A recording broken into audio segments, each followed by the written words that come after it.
Hi guys, my name is Salta and today I wanted to show you what's on my iPhone 7. But first, let's set the mood for the video. Yeah, that's really good. Let's begin. So I have a lot of categories, starting with productivity, lifestyle, photo, video, stories as a separate folder, Instagram, social, testing, America, things that I used in US, shopping, travel, music, and education. And I have the most in productivity, lifestyle, photo, and video, as you can tell. So let's go into detail and I'll tell you more about those. So if you go to the productivity tab, there's a lot of apps here. So starting with motivational app, I didn't actually use this one much. Tasks I use for writing down what I need to do, and I usually do that in my Gmail, and then I can easily see it in the app. Then there's Trello. Trello also has a lot of boards and different tasks that I can fill up. There's also Forest, and if you need to work, let's say you need to focus on something for 25 minutes, and once you start working, it's gonna plant a tree. So you have a motivation to keep working until your tree grows, and then once the time is up, the new tree is gonna be there. So it's kind of like a game, but also it helps you to actually finish your tasks. So everything I have in my phone, I synchronize with Google Photos, and I can easily delete all of the photos that I have on my phone. And this is really convenient because I don't need to have so much space in my phone. And so let's say I synchronized everything, and then it says to free up space. There's 3,000 photos that I can actually free up from my device. That's actually amazing. There's Genius Scan. This one I use when I need to send some documents, but I don't have a scanner with me, and I just take a photo and it makes a document out of it. There's Google Sheet, pretty self-explanatory. There's Anchor, which I haven't used, but I really want to try. This is for those who want to try making podcasts. And if you want to record it and upload it, you can use this app. Obviously there's Evernote. Evernote has been around for so many years, and I have a lot of notebooks there, a lot of notes in there. Let's say like I want to write down what I want to do, like when I travel, I write down, like I start a new notebook, and then I have every different city that I want to go to, and then I write down places that I want to visit. But you can use it for anything you like. And then there's Tally, but I haven't used that one. I'm not sure how to use it, but it's supposed to help your productivity too, your tasks. You can check it out later. This one is my favorite, but I haven't used it as much, but I'm planning to, and it's called Miro. And this is actually a visual board that you can use. You can put sticky notes here, you can put different maps, you can put photos, and it's like, let me show you. So let's say here you see there's sticky notes. So you can write down something on sticky notes, and then you can scale it and then add, let's say, an arrow or something, text, you can draw, and then you see you can like map things, you can put photos, videos, and then you kind of have a bigger picture of things you want to plan or something. There's also Transfer, which I use for transferring photos from my phone to my computer, and both of them are kind of old. So my phone is iPhone 7 and my MacBook is from 2011, so it doesn't have AirDrop, so I have to manually either send it over Gmail or Google Drive, or I can just transfer here, and it's like maybe about 500 megabytes, or any kind of file size it can handle. So that's really convenient. So this is it for productivity. Next category is lifestyle, and this one is my favorite because it has all the aspects of life that you need to improve on. There's 5-minute journal. 5-minute journal is something that you need to practice every day. It's a gratitude app. So every day you have a morning entry and you have a night entry. Say add something. So in the morning you have a question I'm grateful for, what will I do to make today great, daily affirmations, and then at night you have 3 amazing things that happened today, and then how I can make today even better, how I could have made. So these are some questions for self-reflection and just in general feeling more happier and grateful for everything you have in your life. Then there is Sleep Town. I'm talking about it in a different video, but It's basically just kind of like a trainer for you to go to bed on time and wake up on time. So you just check in, you press the sleep button, and then you can't touch the phone until your wake up time. And once you complete that cycle, there's a new building in your town. So that's why it's Sleep Town. So that's really amazing. Then there's Kindle, obviously iBooks that I really like reading. There's podcasts. I really like listening to podcasts. I have all the different, what are they called? All the different hosts, shows and stuff. I really like listening to motivational, productivity, and like self-growth. There's also LifeSum and Daily Dozen. I don't use it that much, but this is for counting your calories, or just being aware what you eat. So these are like really nice aspects of my life that I can improve on. So next big category is photo. And there's actually, you can do it in a lot of apps, but I kind of split what I use it for. So for photo editing, I use a lot of apps, as you can tell. There is Facetune, where you can just correct some of your pimples, maybe whiten an image. Let's say, I don't like Facetune 2 for some reason. I got used to the older version of it. If I want to whiten my eyes, I can use whiten and then just add a little bit of that. And then, as you can tell, there is a bit difference. It's very slight, but it adds a little bit of clarity to the picture.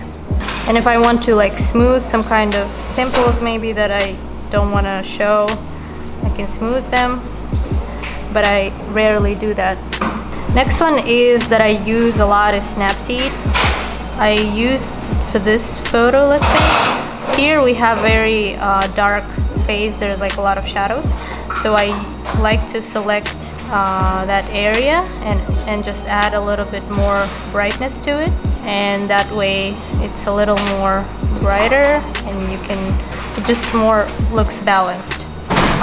Next one is Visco that I use a lot. This one I use for a lot of filters for photos, but also for videos. I recently learned that I can actually do video, like correction for my videos. Let's say I use this kind of video and I can add filters to my video. And that helps a lot when there's not good lighting or something. And not only that, I can actually add exposure to a video. I can add contrast and all of that. For images, there's also an option. Usually what I do, I add exposure, but this one doesn't need much. I add contrast and then sharpen it. Sometimes I might add clarity and just add another filter and go a little bit down on that. And there's also 3 different options that you can play with. So this is Visco. App for Type is amazing. You can add a lot of different fonts to your photos. I can add some kind of text to it and it's gonna look, you can use different fonts here. And this is actually good for Cyrillic too, which I use a lot.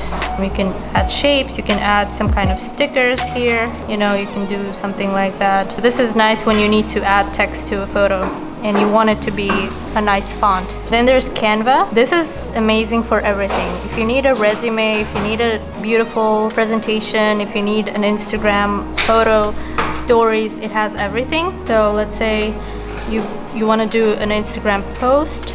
There's so many templates you can use and you can customize. Say you can just let's say we check out the Instagram post templates. So as you can see, there's all of these different types of templates, and if you just choose any of those, you can customize it and add your own picture, or you can use images from their database. So here, let's say I'm gonna add, you know, my picture. I can add text and stuff. So all those different customization, I can add different color of the background. So there's a lot of options for you. And then you can see all the designs you made so that you can save them for later. Let's say like I added this one previously. This is really convenient because you can use it for so many aspects of your life. See, there's Instagram post, there's logo, Facebook post, flyer, poster, invitation, social media, so the list goes on and on. There's Fonto. This one I use a lot for thumbnails. I add text to it. Add text. Then I add that text. And where is it? I don't see it. Oh, there. There's the text. And then I style it. I remove. I add the alpha, remove the blur so that it has like background in the back. And yeah, it can be any kind of text. I can tilt it. No, I can curve it like that. So you can do a lot of things here with the text itself. This is for stickers, and a lot of it is paid. So let's say I use some kind of themes, you know, these are paid. Like I can add this kind of sticker. It can be anything. This is just an example. There's letters, similar to app for type. Next is video. There's not much here. The Rush is from Adobe, and it's kind of adopted to mobile version of Premiere, I guess. But I didn't really, this one is kind of paid. You have to pay for it, but like 3 projects you can make for free. And there's not that many functions, not that many tools that I can use, so I didn't actually use it that much. There's this video that I made previously.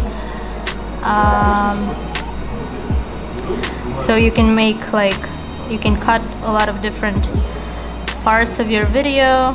You can add titles.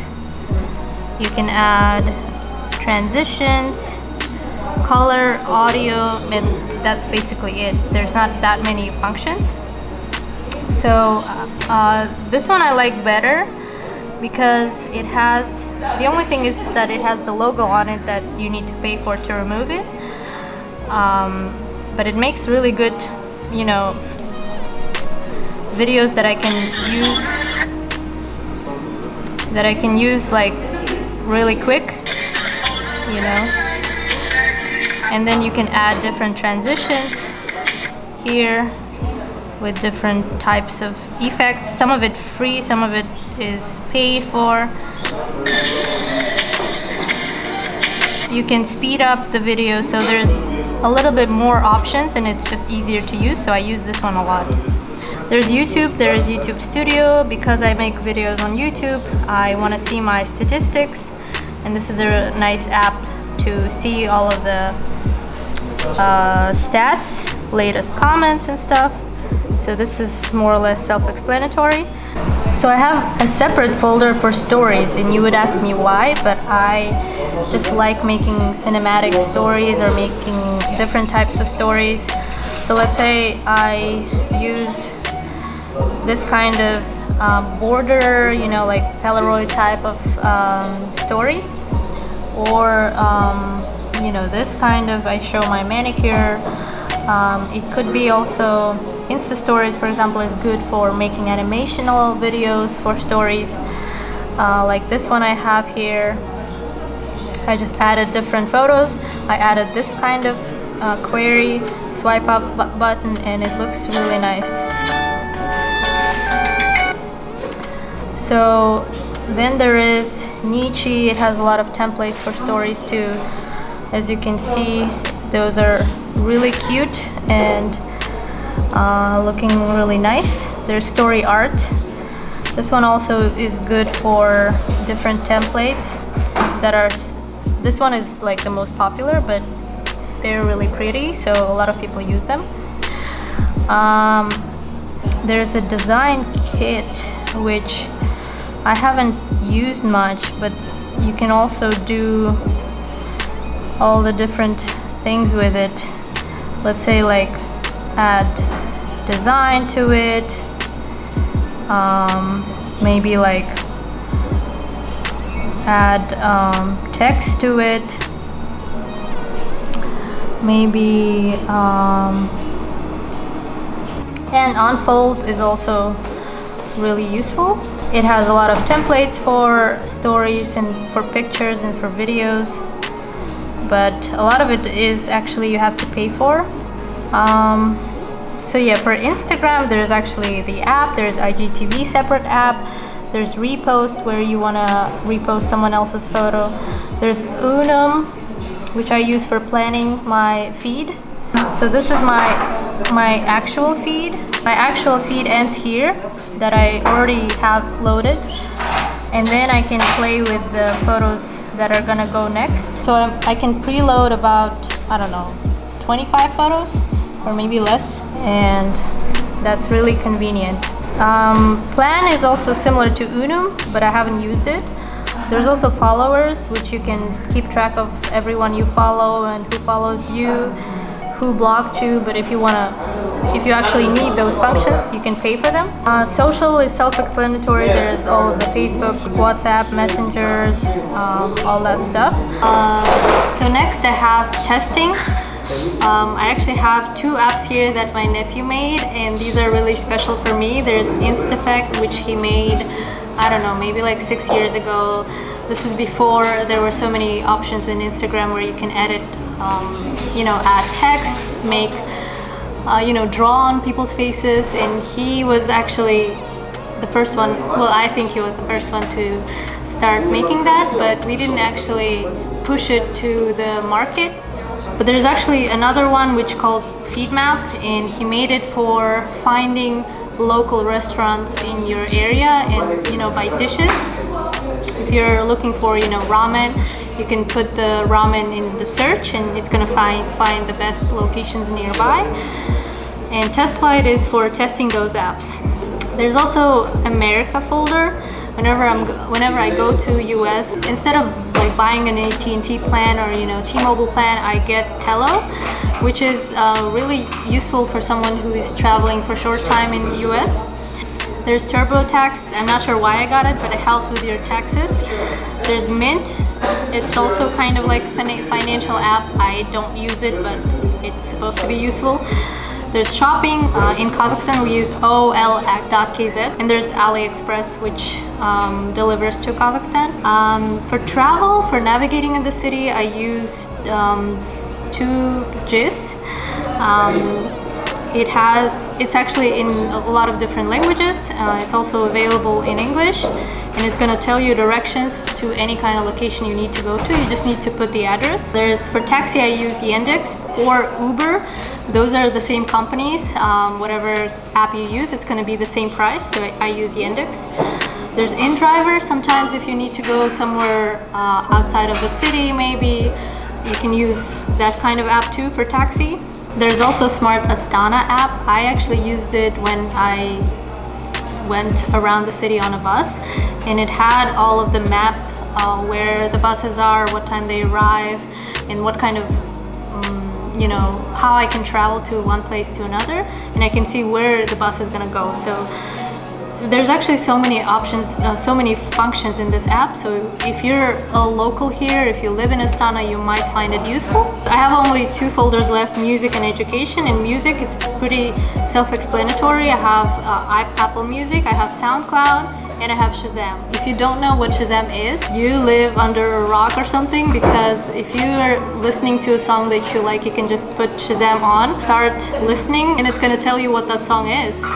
So that's really, really useful because I'm an addict with music. For education, I only have 2 apps, which is, the first one is Quizlet. For example, if you want to use different cards for learning, words, maybe like mathematical formulas, anything you want to learn, you can just pre-fill the cards in your app, and it can help you to randomize them, and you can like easily memorize them. So I use it for, sometimes I have a lot of words in English that I don't know, or maybe I'm learning French, or maybe I'm studying for a test. So this is really useful for any kind of test you're preparing for or learning anything. And then there's vocabulary Magoosh, which I used when I prepared for SAT, for TOEFL, for GMAT, any kind of tests for getting into schools. So this is also pretty useful. And yeah, I guess outside of folders, I only have regular apps that are on the iPhone. I'm not gonna talk about those. So that's pretty much it. Thank you for watching. I hope you found this video useful.